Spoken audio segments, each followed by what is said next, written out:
Primeiramente, gostaria de saudar a todos que estarão vendo essa apresentação, né, desse artigo ao qual eu submeti e fui aceita. O título do nosso trabalho é A Governamentalidade do Currículo de Ciência na Educação Infantil.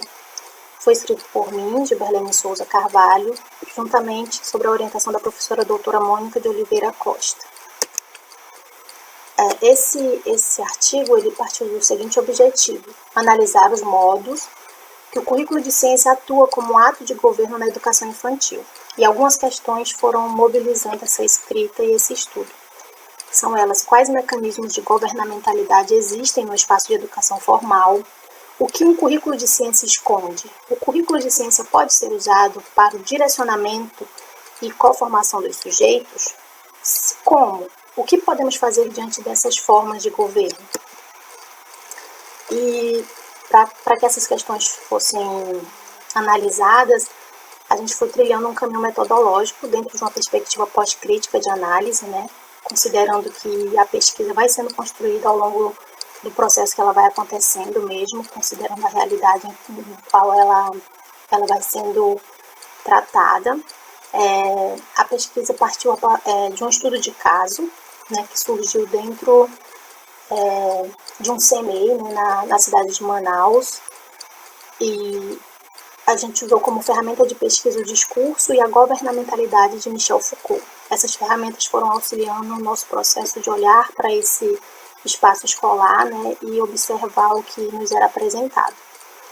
Esse trabalho surge a partir da disciplina Concepções e Diretrizes Curriculares no Ensino de Ciência, né, do mestrado em Educação e Ciência na Amazônia, e das vivências em um Centro Municipal de Educação Infantil, um CMEI, na cidade de Manaus, que aconteceu durante a disciplina. E nesse espaço do CMEI, né, a gente observou as pessoas, suas falas, a estrutura física da escola, as atividades de sala de aula e os conteúdos ministrados pelos professores, né? Olhando especificamente para o currículo do ensino de ciência na educação infantil. O texto ele inicia com esse tópico, a governamentalidade de Michel Foucault, onde traz realmente a discussão dessa ferramenta de governamentalidade como uma forma que é apresentada pelo autor como uma forma de governo de si e das outras pessoas, né, dos outros. Então trabalha o governo do indivíduo, mas também da coletividade, e olhar para a escola a partir dessa lente da governamentalidade como um espaço composto por indivíduos, mas que também vai atuar nessa coletividade. Então a escola ela passa a se observar dentro dessa ferramenta de governo, né? A educação como arte de governar as crianças, né? Desde muito novas ocupam esse espaço. E aí eu trago conversas com alguns autores, como Mota, Veiga Neto e Saraiva, onde vão olhar para essa escola como esse espaço de governamento das populações infantis e reprodução de muitos discursos culturais e socialmente aceitos. Dentre eles também conhecimentos selecionados dentro de um interesse que são realmente repassados e repassados ainda na infância. Francisco, em 2018, ele vem reforçar essa relação de poder na escola a partir da assimetria. Então, o espaço escolar é um espaço de assimetria de saberes, né, de posições, de hierarquia, e olhar para ele a partir dessa lente do poder, do governamento, foi o que nos possibilitou escrever esse trabalho.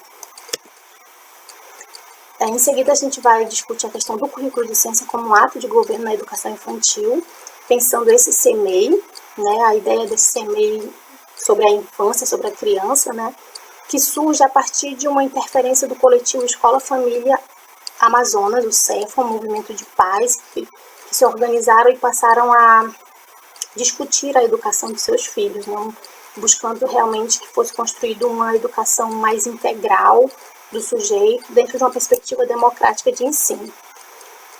Fazendo essa apresentação, a gente segue na discussão do modelo tradicional de currículo apresentado por Godson, 2007, onde se tem essa ideia de que esse currículo ele é neutro, ele parte apenas dos conhecimentos, enfim. E aí o texto vai discorrendo que, na verdade, esse currículo ele é permeado de interesses mesmo, né? De relações de poder, de desafios. Trago também outros autores que vão mostrar esse desafio que é pôr o saber científico ao alcance de todos, e que esse todo ele é diverso. Então, pensar o espaço escolar como esse espaço da diversidade, onde esse currículo tem que atender a essa diversidade e estar, né, o conhecimento científico está ao alcance desses. Já soube reconhecer a importância da ciência como uma ferramenta de transformação social. A gente faz essa discussão que a ciência deve ser pensada dessa forma, né, como uma ferramenta de transformação, de mudança social. E o Warshall, 2017, ela vem reforçar essa compreensão da ciência, não a partir de suas partes, mas do seu todo, né, rompendo com essa ideia de conhecimento compartimentado, separado, mas que essa ciência possa ser vista realmente a partir do todo, para que se tenha uma visão de ciência diferente. Seguindo, a gente vem olhar para esse currículo do CEMEI, né, que ele está organizado em espaços de aprendizagem. Lá possui um quintal musical, criações de galinha, horta. Então, é um CEMEI que está pautado nessa perspectiva de currículo, um currículo realmente aberto para explorar o espaço externo. Né? É um CEMEI que tem essa possibilidade, tem uma área externa bem grande e oferece esses espaços. E fica evidente que o interesse do CEMEI é despertar nas crianças o espírito de pesquisadores e investigadores do mundo, né, desde muito pequeno, sempre realizando atividades externas, com observações, com anotações. E o CEMEI, na parte administrativa central, é possível ver uma exposição que diz muito sobre o ensino de ciência. Né? É uma área onde está exposto várias sementes, galhos, objetos que mostram qual é a ciência que eles têm como objetivo, que é essa ciência do explorar, do experienciar, né, do estar em contato com o externo. E temos também muitas aulas ao ar livre, né, como já foi comentado, onde as crianças são mobilizadas a perguntarem, a questionarem o que estão vendo e fazerem anotações ou desenhos que representem isso. Então a gente percebe que a legislação, a psicologia e a própria pedagogia, elas vão construindo esse discurso de que as crianças aprendem pelas experiências, em contato com os outros e com o meio. E a escola materializa esse discurso nas suas práticas, né, no seu currículo, na sua estrutura, nas suas aulas. E aí, como considerações finais, nós chegamos à conclusão de que o espaço escolar é esse espaço de relações de poder, de conhecimento, de embates, de interesses, né, e o currículo é uma dessas ferramentas nessa estrutura de poder. Então, o currículo de ciência ele deseja formar sujeitos, né, curiosos, exploradores, porque dentro dessa lógica da pós-modernidade, a ideia de um mundo compartimentado por áreas de saberes não dá mais conta da complexidade que é a vida.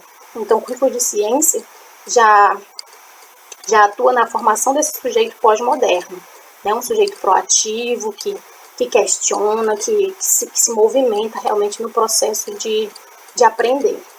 E esse CEMEI realmente já está atendendo a essa demanda.